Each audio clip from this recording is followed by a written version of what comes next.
ನನಗೆ ಇವತ್ತು ಅತಿ ಹೆಚ್ಚು ಸಂತೋಷವನ್ನ ತಂದಿದೆ. ಈ ಭವ್ಯವಾದಂತ ಮಂಟಪದಲ್ಲಿ ನುಡಿದಂತೆ ನಡೆದಿದ್ದೇವೆ. ಈ ಸರ್ಕಾರ ಜನರ ಕಲ್ಯಾಣಕ್ಕೋಸ್ಕರ ಯಾವ ರೀತಿ ಕಾರ್ಯಕ್ರಮವನ್ನು ರೂಪಿಸ್ತಾ ಇದೆ ಅನ್ನೋದಕ್ಕೆ ಈ ದೊಡ್ಡ ಅಭಿವೃದ್ಧಿಯ ಸಾಗರವೇ ಸಾಕ್ಷಿ. ಇದಕ್ಕೆ ನಾನು ಜಿಲ್ಲಾ ಸಚಿವರಾದಂಥ ಪರಮೇಶ್ವರ್ ಮತ್ತು ಅವರ ತಂಡ, ಜಿಲ್ಲಾ ಅಧಿಕಾರಿಗಳು ಮತ್ತು ಸಿಇಒಗಳು ಮತ್ತು ಎಲ್ಲ ಅಧಿಕಾರಿಗಳು ಯಾರ್ಯಾರು ಶ್ರಮವನ್ನ ಪಟ್ಟಿದ್ದೀರಿ ಅವರೆಲ್ಲರಿಗೂ ಕೂಡ ಕರ್ನಾಟಕ ಸರ್ಕಾರದ ಪರವಾಗಿ ಒಂದು ಸಾಷ್ಟಾಂಗ ನಮಸ್ಕಾರಗಳನ್ನು ಅರ್ಪಿಸಲಿಕ್ಕೆ ನಾನು ಬಯಸ್ತಾ ಇದ್ದೇನೆ. ಪ್ರಜಾಪ್ರಭುತ್ವದ ವ್ಯವಸ್ಥೆಯಲ್ಲಿ ಶಾಸಕಾಂಗ, ಕಾರ್ಯಾಂಗ, ನ್ಯಾಯಾಂಗ, ಪತ್ರಿಕಾರಂಗ ಇವು 4 ಪಿಲ್ಲರ್ಗಳು. ಆ ಪಿಲ್ಲರ್ಗಳಲ್ಲಿ ನಾವು ಪ್ರಜಾಪ್ರಭುತ್ವ ವ್ಯವಸ್ಥೆಯಲ್ಲಿ ನಾವು ಶಾಸಕರು, ಮಂತ್ರಿಗಳು ಏನು ಮಾಡ್ತೀವಿ ಆ ತೀರ್ಮಾನಕ್ಕೆ ಕಾರ್ಯಾಂಗ ಅಧಿಕಾರಿಗಳು ನಿರ್ವಹಿಸಬೇಕು. ಇವತ್ತು ನಿಮ್ಮ ಜಿಲ್ಲಾ ಅಧಿಕಾರಿಗಳ ನೇತೃತ್ವದಲ್ಲಿ ಇವತ್ತು ಕೆಳಗಡೆಯಿಂದ ಹಿಡಿದು ಗ್ರಾಮ ಪಂಚಾಯಿತಿ, ಗ್ರಾಮ ಸೇವಕರು, ಸಮಾಜ ಕಲ್ಯಾಣ ಮತ್ತು ಎಲ್ಲ ಕಾರ್ಪೊರೇಷನ್ ಇರ್ಬೋದು, ಎಲ್ಲ ರೆವಿನ್ಯೂ ಇಲಾಖೆ ಎಲ್ಲರೂ ಸೇರಿ ಎಷ್ಟು ಸಾವಿರಾರು ಜನ ಫಲಾನುಭವಿಗಳಿಗೆ ಸಹಾಯವನ್ನು ಮಾಡಿ ಹೃದಯ ಶ್ರೀಮಂತಿಕೆಯನ್ನು ತೋರಿಸಿರೋದು ನಿಜವಾಗ್ಲೂ ಸರ್ಕಾರಕ್ಕೆ ಬಹಳ ಸಂತೋಷವನ್ನ ಉಂಟು ಮಾಡಿದೆ. ಇದು ಎಲ್ಲ ಜಿಲ್ಲೆಯಲ್ಲೂ ಕೂಡ ಮುಖ್ಯಮಂತ್ರಿಗಳು ಆದೇಶ ಕೊಟ್ಟಿದ್ದಾರೆ. ಎಲ್ಲ ಜಿಲ್ಲೆಯಲ್ಲೂ ಕೂಡ ಈ ರೀತಿ ಜನ ಕಲ್ಯಾಣ ಕಾರ್ಯಕ್ರಮವನ್ನು ಕೂಡ ನಾವು ಮುಂದುವರಿಸಿಕೊಂಡು ಹೋಗಬೇಕು ಅಂತ ಹೇಳಿ ಕೂಡ ಆದೇಶವನ್ನು ಕೊಟ್ಟಿದ್ದಾರೆ. ಆದ್ರಿಂದ ನಮ್ಮ ತುಮಕೂರಲ್ಲಿ ಪರಮೇಶ್ವರ್ ಅವರು ಎಲ್ಲ ಶಾಸಕರನ್ನ ವಿಶ್ವಾಸಕ್ಕೆ ತೆಗೆದುಕೊಂಡು ಅಧಿಕಾರಿಗಳ ಕೈಲಿ ಇಂಥ ಒಂದು ಪವಿತ್ರವಾದಂತಹ ಕಾರ್ಯಕ್ರಮವನ್ನು ಮಾಡಿರೋದು ನಮ್ಮೆಲ್ಲ ಸಂತೋಷ. ನಾನು ಆಗಾಗ ತುಮಕೂರಿಗೆ ಬಹಳ ಸತಿ ಬರ್ತಾ ಇರ್ತೇನೆ. ಇತಿಹಾಸ, ಧಾರ್ಮಿಕವಾಗಿ, ಶೈಕ್ಷಣಿಕವಾಗಿ ಈ ಜಿಲ್ಲೆ ಬಹಳ ಪ್ರಸಿದ್ಧವಾದದ್ದು. ಮುಂದೆ ಬೆಂಗಳೂರು ಜಿಲ್ಲೆ ಆದಮೇಲೆ ಇದು ಈ ಜಿಲ್ಲೆಗೆ ಅತಿ ಹೆಚ್ಚು ಶ್ರೀಮಂತಿಕೆ ಮತ್ತು ಅಭಿವೃದ್ಧಿಯ ನೋಟವನ್ನು ನೋಡಲಿಕ್ಕೆ, ಬೆಳಲಿಕ್ಕೆ ಅವಕಾಶ ಇದೆ ಅನ್ನೋದನ್ನ ಈಗಾಗಲೇ ನಿಮ್ಮ ಜಿಲ್ಲಾ ಸಚಿವರಾದಂಥ ನಮ್ಮ ಪಕ್ಷದ ಹಿರಿಯ ನಾಯಕರಾದಂಥ ಪರಮೇಶ್ವರ್ ಅವರು ವ್ಯಕ್ತಪಡಿಸಿದ್ದಾರೆ. ಕೈಲಾಸ ದೊಡ್ಡದಲ್ಲ, ಕಾಯಕ ದೊಡ್ಡದ್ದು ಅನ್ನೋದನ್ನ ಈಗಾಗಲೇ ನಮ್ಮ ಹಿರಿಯರು ಎಲ್ಲ ಕೂಡ ಹೇಳಿದ್ದಾರೆ. ಬಸವಣ್ಣವರಾದಂಥ ಆದಮೇಲೆ ನಮ್ಮ ಶಿವಕುಮಾರ ಸ್ವಾಮೀಜಿಯವರು ಕೂಡ ಇದೇ ವಾದವನ್ನು ತಿಳಿಸಿದ್ದಾರೆ. ಅಕ್ಷರಾರ, ಅನ್ನ, ಆಶ್ರಯ ಇವೆಲ್ಲ ಕೂಡ ಲಕ್ಷಾಂತರ ಜನರಿಗೆ ಬದುಕಿಗೋಸ್ಕರ ಇವತ್ತು ನಮ್ಮ ಕಾರ್ಯಕ್ರಮಗಳನ್ನು ರೂಪಿಸಿದ್ದು ನಾವೆಲ್ಲ ಗಮನದಲ್ಲಿ ಇಟ್ಕೊಂಡಿದ್ದೇವೆ. ಇವತ್ತು ಈ ಒಂದು ಐತಿಹಾಸಿಕ ಕಾರ್ಯಕ್ರಮದಲ್ಲಿ ಜನರ ಬದುಕಿಗೋಸ್ಕರ, ಜನರ ನಾಡಿಯ ಗಮನದಲ್ಲಿ ಇಟ್ಕೊಂಡು ನಾವು 5 ಗ್ಯಾರಂಟಿಗಳನ್ನು ಕೊಟ್ಟು 56,000 ಕೋಟಿಗಳನ್ನ ಬಜೆಟ್ ಅಲ್ಲಿ ಇಟ್ಟು ಇವತ್ತು ಪ್ರತಿಯೊಬ್ಬರಿಗೂ ಕೂಡ ಇಡೀ ದೇಶಕ್ಕೆ ನಮ್ಮ ಗ್ಯಾರಂಟಿಯ ಶಕ್ತಿ ಏನು ಅನ್ನೋದನ್ನ ಎಲ್ಲ ಬಿಜೆಪಿ ಸರ್ಕಾರಗಳನ್ನು ಕೂಡ ನಮ್ಮ ಹತ್ರ ಕಾಪಿ ಮಾಡಿ ಅವರು ಕಾರ್ಯನಿರ್ವಹಿಸಿ ಇವತ್ತು ಜನರಿಗೆ ಸಹಾಯವನ್ನು ಮಾಡಲಿಕ್ಕೆ ಹೊರಟಿರೋದು ನಮಗೆ ಬಹಳ ಸಂತೋಷ. ನಮಗೆ 2 ಕೈಗಳಿದೆ. ಒಂದು ಕೈ ನಮ್ಮನ್ನ ನಾವು ರಕ್ಷಣೆ ಮಾಡ್ಕೊಳ್ಳೋದು, ಇನ್ನೊಂದು ಕೈ ನಮ್ಮನ್ನ ನಂಬಿದಂತ ನಿಮ್ಮನ್ನ ರಕ್ಷಣೆ ಮಾಡುವಂಥದ್ದು. ಆ ಕೆಲಸವನ್ನ ಈ ಸಂದರ್ಭದಲ್ಲಿ ನಾವು ಮಾಡ್ಕೊಂಡು ನಾವು ಬಂದಿದ್ದೇವೆ. ಆದ್ರಿಂದ 2 ಆಯ್ಕೆ, ಒಂದು ಕೊಟ್ಟು ಹೋಗೋದು, ಮತ್ತೊಂದು ಬಿಟ್ಟು ಹೋಗೋದು. ಹಿಂಗೆ ಕಾರ್ಯಕ್ರಮಗಳನ್ನು ಕೊಟ್ಟು ಹೋಗೋದು. ಹಿಂದೆ ಯಾವಾಗಲೂ ಕೂಡ ಕಾಂಗ್ರೆಸ್ ಸರ್ಕಾರ ಈ ದೇಶದಲ್ಲಿ ಅಧಿಕಾರಕ್ಕೆ ಬಂದಾಗ, ಈ ರಾಜ್ಯದಲ್ಲಿ ಅಧಿಕಾರಕ್ಕೆ ಬಂದಾಗ ನಾನು ಮುಖ್ಯಮಂತ್ರಿಗಳು ಪರಮೇಶ್ವರ್ ಅವರು ಅಲ್ಲಿ ಹೋಗಿ ಎಲ್ಲ ಫಲಾನುಭವಿಗಳನ್ನ ಭೇಟಿ ಮಾಡ್ತಾ ಇದ್ದೋ. ಒಂದು ಪಂಚಾಯತಿ ಚೇರ್ಮನ್ ಹೇಳ್ತಿದ್ದ, ನಮ್ಮ ಸಿಇಒಗಳು ಮತ್ತು DC ಅವರು ಪರಿಚಯ ಮಾಡ್ತಾ ಇದ್ರು, 5 ಕೋಟಿ ರೂಪಾಯಿ ವೆಚ್ಚದ ನರೇಗಾದಲ್ಲಿ ಕೆಲಸವನ್ನು ಮಾಡಿದ್ದೀನಿ ಅಂತ ಹೇಳ್ತಾ ಇದ್ದ. ಆ ಸಂದರ್ಭದಲ್ಲಿ ಆ ಎಲ್ಲ ಪಂಚಾಯತಿಯ ಸದಸ್ಯಗಳಿಗೆ ನನ್ನ ಸಾಷ್ಟಾಂಗ ನಮಸ್ಕಾರಗಳನ್ನ, ಅಭಿನಂದನೆಗಳ ಹಂಚಲಿಕ್ಕೆ ನಾನು ಬಯಸ್ತಾ ಇದ್ದೇನೆ. ಇದೇ ಮಹಾತ್ಮ ಗಾಂಧೀಜಿ ಗ್ರಾಮೀಣ ಉದ್ಯೋಗ ಖಾತ್ರಿ ಯೋಜನೆ. ಜನರಿಗೆ ಉದ್ಯೋಗವನ್ನು ಕೊಡಬೇಕು, ಜನರಿಗೆ ಜಮೀನನ್ನು ಕೊಡಬೇಕು. 94 ಡಿ ಅಡಿಯಲ್ಲಿ ಆ ಜಮೀನನ್ನು ಕಾಯಂ ಮಾಡಬೇಕು. ಏನು ನಮ್ಮ ಲಂಬಾಣಿ ಜನಾಂಗದ ಸ್ನೇಹಿತರಿದ್ದಾರೆ, ಅವರ ಜಮೀನನ್ನ ಸಕ್ರಮ ಮಾಡಲಿಕ್ಕೆ, ಅವರ ಭೂಮಿಯನ್ನು ಸಕ್ರಮ ಮಾಡಲಿಕ್ಕೆ ಅವ್ರಿಗೆಲ್ಲ ಹಕ್ಕು ಪತ್ರವನ್ನ 16 ವರ್ಷದಿಂದ ನೆನಗಿದು ಬಿದ್ದಂತ ಕಾರ್ಯಕ್ರಮವನ್ನು ಇವತ್ತು ಕೊಟ್ಟದ್ದನ್ನ ನನಗೆ ಕಂಡು ಬಹಳ ಸಂತೋಷ ಆಯಿತು.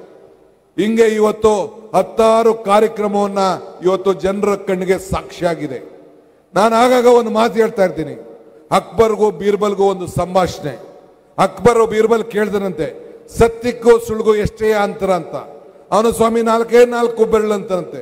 ಹೆಂಗೆ 4 ಬೆರಳು ಅಂತಂದ್ರೆ, ಈ ಕಣ್ಣಲ್ಲಿ ನೋಡೋದಲ್ಲ ಸತ್ಯ, ಈ ಕಿವಿಲ್ ಕೇಳೋದೆಲ್ಲ ಸುಳ್ಳು, ಈ ಕಣ್ಗೂ ಕಿವಿಗೂ ನೋಡಿ 4 ಬೆರಳು ಅಂತ. ಹಂಗೆ ಕರ್ನಾಟಕ ಸರ್ಕಾರದ ಅಭಿವೃದ್ಧಿ 4 ಬೆರಳು ಅಲ್ಲಿ ಈ ಕಣ್ಣೇ ಸಾಕ್ಷಿ, ಈ ಕಾರ್ಯಕ್ರಮ ಸಾಕ್ಷಿ ಅಂತ ಹೇಳಿ ನನ್ನ ಎಲ್ಲ ಶಾಸಕರಿಗೆ ತಮಗೆ ಹೇಳಲಿಕ್ಕೆ ನಾನು ಈ ಸಂದರ್ಭದಲ್ಲಿ ನಾನು ಬಯಸ್ತಾ ಇದ್ದೇನೆ. ಬಂಧುಗಳೇ, ಈ ಜಿಲ್ಲೆಯಲ್ಲಿ 7 ಶಾಸಕರನ್ನ ಕೊಟ್ಟಿದ್ದೀರಿ. 7 ಶಾಸಕರನ್ನ ಕೊಟ್ಟು 136 ಸೀಟನ್ನ ಗೆಲ್ಲಿಸಿ ಈ ರಾಜ್ಯದಲ್ಲಿ ನಿಮ್ಮ ಸೇವೆಯನ್ನ ಮಾಡಲಿಕ್ಕೆ ಒಂದು ಅವಕಾಶವನ್ನು ಮಾಡಿಕೊಟ್ಟಿದ್ದೀರಿ. ಕಳೆದ ವಾರ, ಕಳೆದ ತಿಂಗಳು, ಈ ತಿಂಗಳ ಮಧ್ಯದಲ್ಲಿ ಇನ್ನ 2 ಸೇರಿಸಿ 138 ಸೀಟ್ಗೆ ನಮ್ಮನ್ನ ತೆಗೆದುಕೊಂಡೋಗಿದ್ದೀರಿ. ನಮಗೆ ಆತ್ಮಬಲ, ಧೈರ್ಯವನ್ನು ತುಂಬಿದ್ದೀರಿ. ನುಡಿದಂತೆ ನಡೆದಿದ್ದೇವೆ. ಪ್ರಾಮಾಣಿಕವಾದಂತಹ ಸರ್ಕಾರವನ್ನ ಈ ರಾಜ್ಯದಲ್ಲಿ ಕೊಡ್ತಾ ಇದ್ದೇವೆ. ಪರಿಶುದ್ಧವಾದಂತಹ ಆಡಳಿತವನ್ನು ಕೊಡ್ತಾ ಇದ್ದೇವೆ. ಬೆಂಗಳೂರಿಗೆ 70 ಕಿಲೋಮೀಟರ್ ದೂರ ಇದೆ. ಆ 70 ಕಿಲೋಮೀಟರ್ ದೂರ ಅಂತ ಈ ಜಿಲ್ಲೆ ಸುಮಾರು 150 ಕಿಲೋಮೀಟರ್ ಇಂದ ಇರುವಂತಹ ಜಿಲ್ಲೆ. ಈ ಜಿಲ್ಲೆಯ ಭವಿಷ್ಯ ಪರಮೇಶ್ವರ ನೇತೃತ್ವದಲ್ಲಿ ಅಭಿವೃದ್ಧಿಯ ಪಥಕ್ಕೆ ಕಳೆದ ವರ್ಷದಿಂದ ತೆಗೆದುಕೊಂಡು ಹೋಗಿ ಇಂಥ ಜನರ ಬದುಕಿನ ಅಭಿವೃದ್ಧಿ, ಪ್ರತಿಯೊಂದು ಕುಟುಂಬದ ಅಭಿವೃದ್ಧಿ, ಈ ದೇಶದ ಅಭಿವೃದ್ಧಿ ಅನ್ನೋದನ್ನು ನಾವು ಯಾರು ಕೂಡ ಮರೆಯಲಿಕ್ಕೆ ಸಾಧ್ಯ ಇಲ್ಲ. ಕೆಲವರು ನಮಗೆ ಅಭಿವೃದ್ಧಿ ಕೆಲಸ ಇಲ್ಲ, ಹಣ ಇಲ್ಲ ಅಂತ ಕೆಲವರು ಚರ್ಚೆ ಮಾಡ್ತಾ ಇದ್ದಾರೆ. ವರ್ಷಕ್ಕೆ ಒಂದು ಕ್ಷೇತ್ರಕ್ಕೆ 250 ಕೋಟಿ ರೂಪಾಯಿ ನಮ್ಮ ಗ್ಯಾರಂಟಿಯಲ್ಲೇ ಅವರ ಬದುಕಿಗೋಸ್ಕರ ತಾಯಂದಿರು ಈಗ ತಾನೇ ನಾವು ಇಲ್ಲಿ ಗೃಹ ಜ್ಯೋತಿಯನ್ನು ಹಚ್ಚಿಸ್ತೋ, ಮನೆಯ ಜ್ಯೋತಿಯನ್ನು ಹಚ್ಚೋ, ಅನ್ನಭಾಗ್ಯವನ್ನು ಕೊಟ್ಟು ಆ ತಾಯಂದಿರಿಗೆ 2,000 ರೂಪಾಯಿ ತಿಂಗಳಿಗೆ ನಾವು 24,000 ರೂಪಾಯಿ ವರ್ಷಕ್ಕೆ ನಾವು ಕೊಡ್ತಾ ಇದ್ದೇವೆ. ಅಕ್ಕಿಯನ್ನ ಕೊಡ್ತಾ ಇದ್ದೇವೆ, ಜ್ಯೋತಿಯನ್ನ ಕೊಡ್ತಾ ಇದ್ದೇವೆ. ಹಿಂಗೆ ಎಲ್ಲ ಕಾರ್ಯಕ್ರಮ, ಎಲ್ಲ ನನ್ನ ತಾಯಂದಿರು ಎಲ್ಲಿಗೆ ಹೋಗ್ಲಿ ಉಚಿತವಾಗಿ ಪ್ರಯಾಣವನ್ನು ಮಾಡ್ತಾ ಇದ್ದಾರೆ. ಇದು ಅಭಿವೃದ್ಧಿ ಅಲ್ವಾ? ಸೊಸೆರಿಗೆ, ತಾಯಂದಿರಿಗೆ, ಅಕ್ಕದಿರಿಗೆ ಮನೆನ ಭಾಗ ಮಾಡ್ದು ಅಂತೇಳಿ ಕೆಲವರು ಟೀಕೆಯನ್ನು ಮಾಡ್ತಾ ಇದ್ರು. ಸಂತೋಷ, ನನಗೆ ನಂಬಿಕೆ ಇದೆ. ಆ ಟೀಕೆಗಳೆಲ್ಲ ಸಾಯ್ತವೆ, ಆ ಕೆಲಸಗಳು ಉಳಿತವೆ ಅಂತೇಳಿ ನಾನು ಹೇಳ್ತೇನೆ. ನಾನು ನೀರಾವರಿ ಸಚಿವನಾಗಿದ್ದೇನೆ, ಬೆಂಗಳೂರು ಸಚಿವನಾಗಿದ್ದೇನೆ, ಉಪಮುಖ್ಯಮಂತ್ರಿ ಆಗಿದ್ದೇನೆ. ನಿಮ್ಮೆಲ್ಲರ ಸಮ್ಮುಖಕ್ಕೆ ಈಗಾಗಲೇ ಎತ್ತಿನಹೊಳೆ ಯೋಜನೆಯನ್ನ ನಮ್ಮ ಅವಧಿಯಲ್ಲಿ ಜಾರಿ ತಂದು ಈ ತುಮಕೂರು ಜಿಲ್ಲೆಗೆ ಆ ನೀರನ್ನು ಹರಿಸುವಂತ ಕೆಲಸ ಮಾಡಬೇಕು ಅಂತೇಳಿ ಸಿದ್ದರಾಮಯ್ಯನವರ ನೇತೃತ್ವದ ಸರ್ಕಾರ ಪ್ರತಿಜ್ಞೆಯನ್ನ, ಸಂಕಲ್ಪವನ್ನ ಇವತ್ತು ಮಾಡಿದೆ. ಈಗಾಗಲೇ ನಾನು 30ನೇ ತಾರೀಕು ನಾನು ಪರಮೇಶ್ವರ್ ಅವರು ಆ ಬೆಳಗುಡ್ಲು ದೊಡ್ಡಬಳ್ಳಾಪುರಕ್ಕೆ ಭೇಟಿ ಕೊಡಬೇಕಾಯ್ತು. ಅಲ್ಲಿಂದ ಎಲ್ಲಿ ಮಧ್ಯದಲ್ಲಿ ಏನು ಅಡಚಣೆ ಇದೆ ಆ ಜಾಗಗಳಿಗೆ ಭೇಟಿ ಕೊಡುವಂತ ಕಾರ್ಯಕ್ರಮ ಅನ್ಕೊಂಡಿದ್ದು. ಈ ಕಾರ್ಯಕ್ರಮ ಇರೋದ್ರಿಂದ ನಾವು ಅಲ್ಲಿಗೆ ಭೇಟಿಯನ್ನು ಕೊಡಕ್ಕಾಗ್ಲಿಲ್ಲ. ಸದ್ಯದಲ್ಲಿ ಬಂದು ಈ ಎಲ್ಲ ವಿಚಾರಗಳನ್ನ ಚರ್ಚೆ ಮಾಡಿ ಎಲ್ಲ ಏನೇನು ಸಮಸ್ಯೆಗಳನ್ನ ಬಗೆಹರಿಸಬೇಕೋ ಅದನ್ನೆಲ್ಲ ಕೂಡ ಕೆಲಸವನ್ನ ಮಾಡಲಿಕ್ಕೆ ನಾನು ಪ್ರಯತ್ನವನ್ನು ಮಾಡ್ತೇವೆ. ನಮ್ಮ ಸರ್ಕಾರ ಉದ್ಯೋಗಗಳನ್ನು ಸೃಷ್ಟಿ ಮಾಡಬೇಕು. ಯಾರು ಮನೇಲಿ ಕೂತ್ಕೊಳ್ಬಾರ್ದು, ಯಾರು ಹಸ್ಕೊಂಡಿರಬಾರ್ದು, ಉದ್ಯೋಗ ಇರಬೇಕು. ಈ ಕೊಟ್ಟಂತ ಕಾರ್ಯಕ್ರಮಗಳು ಈಗ ಹಿಂದೆ ನೀವು ಇತಿಹಾಸ ತೆಗೆದುಕೊಳ್ಳಿ. ಇಂದಿರಾ ಗಾಂಧಿಯವರ ಕಾಲದಿಂದ ಹಿಡಿದು ಇಲ್ಲಿವರೆಗೂ ಸಿದ್ದರಾಮಯ್ಯವರ ಕಾಲದವರೆಗೂ ಕೂಡ ಈ ರಾಜ್ಯದಲ್ಲಿ ಯಾವುದೇ ಕಾರ್ಯಕ್ರಮ, ಪೆನ್ಷನ್ ಇಂದ ಹಿಡಿದು, ಮನೆಯಿಂದ ಹಿಡಿದು, ಉಳುವನಿಗೆ ಭೂಮಿ ಕೊಡೋದ್ರಿಂದ ಹಿಡಿದು, ಯಾವುದೇ ಕಾಸು ಪುಟಾಣಿ ಮಕ್ಕಳಿಗೆ ಬಿಸಿ ಊಟ ಕೊಡೋದ್ರಿಂದ ಹಿಡಿದು, ಶ್ರೀಶಕ್ತಿ ಕಾರ್ಯಕ್ರಮವನ್ನು ಮಾಡೋದ್ರಿಂದ ಹಿಡಿದು, ಹೆಣ್ಣು ಕುಟುಂಬದ ಕಣ್ಣು ಅಂತೇಳಿ ಏನೇ ಕಾರ್ಯಕ್ರಮ ಇದ್ರೂ ಕೂಡ ನಾವೆಲ್ಲ ಕೂಡ ಕೊಟ್ಕೊಂಡು ಇವತ್ತು ಜನರ ಬದುಕನ್ನ ಕೊಟ್ಕೊಂಡು ನಾವು ಹೋಗ್ತಾ ಇದ್ದೇವೆ. ಇತಿಹಾಸ ನಮ್ಮ ಪಕ್ಷ, ಕಾಂಗ್ರೆಸ್ ಶಕ್ತಿ ಈ ದೇಶದ ಶಕ್ತಿ, ಕಾಂಗ್ರೆಸ್ ಇತಿಹಾಸ ಈ ದೇಶದ ಇತಿಹಾಸ. ಇವತ್ತು ನಾವು ನಮ್ಮ ಸಾಧನೆ ಬಗ್ಗೆ, ನಮ್ಮ ಸ್ವಾಭಿಮಾನದ ಬಗ್ಗೆ, ಬದುಕಿನ ಬಗ್ಗೆ ಇವತ್ತು ನಾವು ಈಗ 5ನೇ ತಾರೀಕು ಕೂಡ ನಮ್ಮ ಪಕ್ಷದ ಆಶ್ರಯದಲ್ಲಿ ಅನೇಕ ಸಂಘಟನೆಗಳ ಒಕ್ಕೂಟದ ಆಶ್ರಯದಲ್ಲಿ ಸ್ವಾಭಿಮಾನಿಗಳ ಜೊತೆಯಲ್ಲಿ ಸೇರಿ 5ನೇ ತಾರೀಕು ಕೂಡ ಹಾಸನದಲ್ಲಿ ಕಾರ್ಯಕ್ರಮವನ್ನು ಇಟ್ಕೊಂಡಿದ್ದೇವೆ. ಬಾಬಾ ಸಾಹೇಬ್ ಅಂಬೇಡ್ಕರ್ ಅವರು ಮಾತು ಹೇಳ್ತಾರೆ, ಇತಿಹಾಸವನ್ನು ಮರ್ತವನು ಇತಿಹಾಸವನ್ನು ಸೃಷ್ಟಿ ಮಾಡಲಿಕ್ಕೆ ಸಾಧ್ಯ ಇಲ್ಲ ಅಂತೇಳಿ. ಹಂಗೆ ಒಬ್ಬ ವ್ಯಕ್ತಿ ಹಿಂದೆ ಎಷ್ಟು ಜನ ಇದ್ದಾರೆ ಅಂತ ಮುಖ್ಯ ಅಲ್ಲ, ಆ ನಾಯಕ ಎಷ್ಟು ಜನರ ಬದುಕನ್ನ ಬದಲಾವಣೆ ಮಾಡೋದು ಮುಖ್ಯ. ಇದೇ ಕಾಂಗ್ರೆಸ್ ಸರ್ಕಾರದ ಧೋರಣೆ ಅನ್ನೋದ ಮಾತನ್ನ ಈ ಸಂದರ್ಭದಲ್ಲಿ ಹೇಳಲಿಕ್ಕೆ ನಾನು ಬಯಸ್ತಾ ಇದ್ದೇನೆ. ಹಂಗೆ ಬಂಧುಗಳೇ, ಕೊಟ್ಟ ಮಾತನ್ನ ಉಳಿಸ್ಕೊಂಡಿದ್ದೇವೆ. ನಾನು ಆಗಾಗ ಒಂದು ಮಾತು ಹೇಳ್ತಾ ಇರ್ತೇನೆ, ದೇವರು ವರನೂ ಕೊಡುದಿಲ್ಲ, ಶಾಪನೂ ಕೊಡುದಿಲ್ಲ, ಅವಕಾಶ ಮಾತ್ರ ಕೊಡ್ತೇನೆ ಅಂತೇಳಿ.